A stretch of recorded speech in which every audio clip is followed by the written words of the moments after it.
नमस्कार साथियों, ये कहानी राजस्थान की रहने वाली एक लड़की सालू की है। सालू के घर में उसके माता पिता और एक बड़ी बहन थी जिसका नाम मोनी था। सालू की दीदी मोनी बैंक की तैयारी कर रही थी। सालू अभी 7वीं क्लास में पढ़ाई कर रही थी। सालू के माता पिता चाहते थे कि उनकी दोनों बेटियां अपने पैरों पर अच्छी तरह से खड़ी हो जाएं, यानी कि सरकारी नौकरी पा जाएंगी तो वह उनकी शादी अच्छे से करा देंगे। सालू के पिता बैंक में गार्ड की नौकरी करते थे और माँ एक गृहिणी थी। सालू पढ़ने में अच्छी स्टूडेंट थी। वह हमेशा क्लास में टॉप करती थी। सालू के स्कूल में 26 जनवरी का प्रोग्राम होने वाला होता है और सभी स्टूडेंट उसकी तैयारी में लग जाते हैं। सालू भी उस प्रोग्राम में पार्टिसिपेट करती है। वह स्पीच तैयार करती है और जब 26 जनवरी का दिन आ जाता है तो वह स्कूल पहुंच जाती है। सभी लोग जिले के डीएम का इंतजार करते हैं। तो तभी सालू अपने टीचर से पूछती है कि मैम, मैं स्पीच बोलने के लिए कब जाऊं? उसकी टीचर उसे समझाती है कि बेटा, अभी हम लोग डीएम सर का इंतजार कर रहे हैं। जब वह आ जाएंगे तो तुम अपनी स्पीच देना। फिर कुछ समय बाद डीएम की गाड़ी स्कूल की बाउंड्री में प्रवेश कर जाती है। तभी स्कूल के प्रिंसिपल साहब और टीचर हाथ जोड़े हुए गाड़ी के पास पहुंचते हैं। यह सब देखकर सालू बहुत प्रभावित होती है और अपनी टीचर से पूछ बैठती है कि मैम, यह कौन है जिनके पीछे प्रिंसिपल सर दौड़ रहे थे? अध्यापिका ने उसे समझाते हुए कहा कि बेटा, ये जिले के डीएम हैं। इनके पास बहुत पावर होती है। जब तुम बड़ी होगी तो तुम भी इनकी तरह बनना। ये सुनते ही सालू मुस्कुराती है और घर चली जाती है और अपने पिता से स्कूल की बात शेयर करती है और कहती है कि पिताजी, मैं भी डीएम बनूंगी।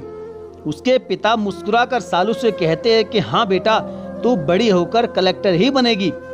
कुछ दिन बीतते हैं और उसकी दीदी की जॉब दिल्ली के एक बैंक में क्लर्क की पोस्ट पर लग जाती है और उसकी दीदी दिल्ली चली जाती है। कुछ साल बीतते हैं तो सालू के पिताजी उसकी दीदी की शादी की बात करते हुए कहते हैं कि लड़का तो बहुत अच्छा है लेकिन पैसे बहुत लगेंगे। फिर सालू की मां ने कहा कि गांव का खेत बेच देते हैं। उसके पिता ऐसा ही करते हैं, खेत को बेचकर उसकी दीदी की शादी कर देते हैं। शादी के कुछ दिन बाद एक दिन सालू के माता पिता बाजार से बाइक पर घर आ रहे होते हैं कि तभी एक ट्रक वाला बाइक को टक्कर मार देता है। वहीं उसके माता पिता की मौके पर ही मृत्यु हो जाती है। यह खबर सालू को पता लगती है तो वह बेहोश हो जाती है। वह इस सदमे से कई महीनों तक बाहर नहीं निकल पाती। अब वह 11वीं क्लास में थी।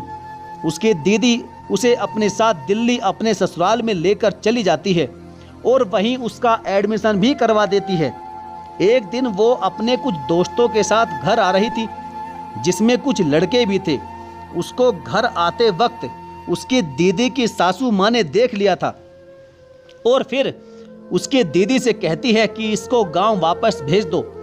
मुझे लगता है कि यह स्कूल न जाकर लड़कों के साथ घूमती है, मस्ती करती है। तो उसकी दीदी को पता था कि सालू ऐसा कुछ नहीं करेगी।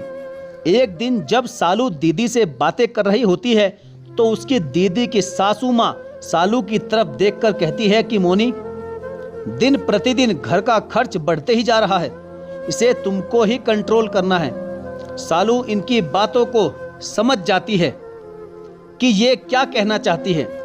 कुछ दिन बीते कि सालू के बोर्ड के एग्जाम खत्म हो जाते हैं और वह अपनी दीदी से कहती है कि दीदी, मैं यहाँ से कुछ किताबें खरीद लेती हूँ और मैं गांव जाना चाहती हूँ।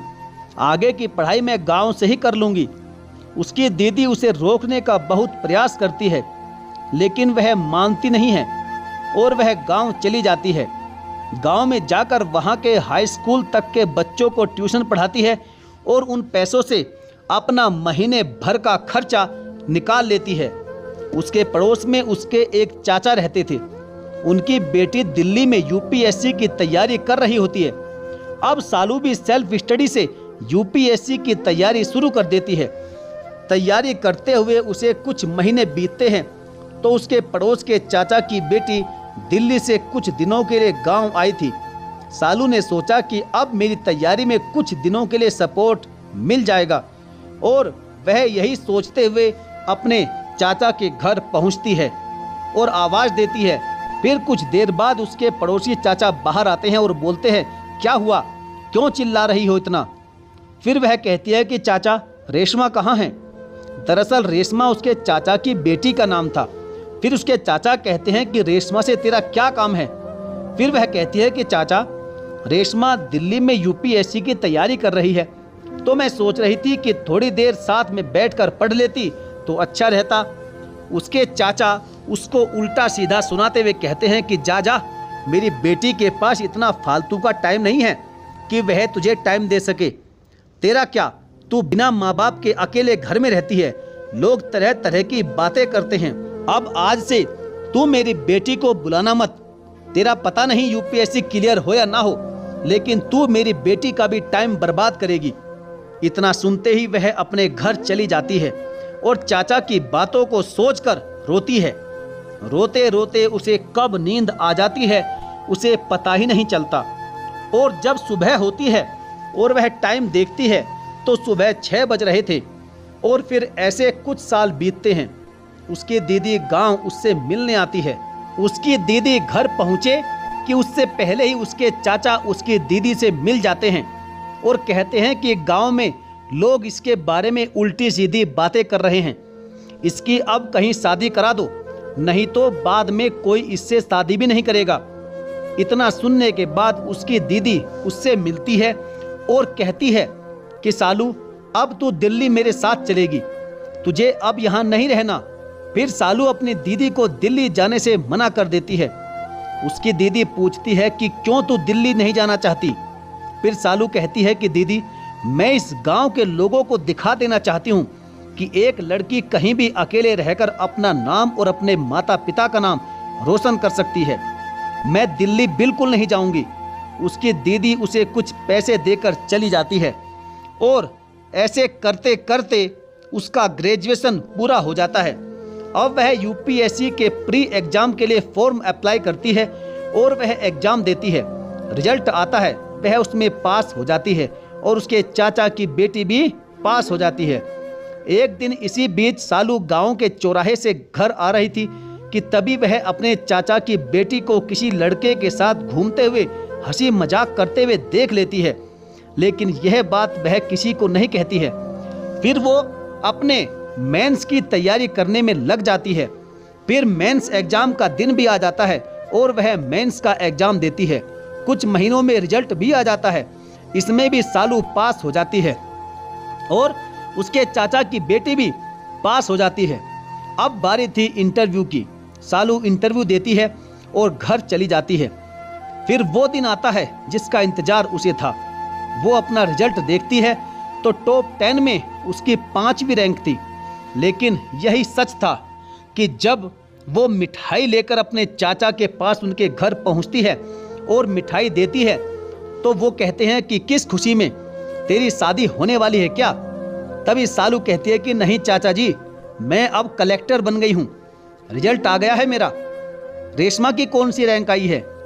फिर वह कहते हैं कि रेशमा ने तो मुझे कहा है कि इस साल यूपीएससी इंटरव्यू नहीं लेगा, अगले साल लेगा।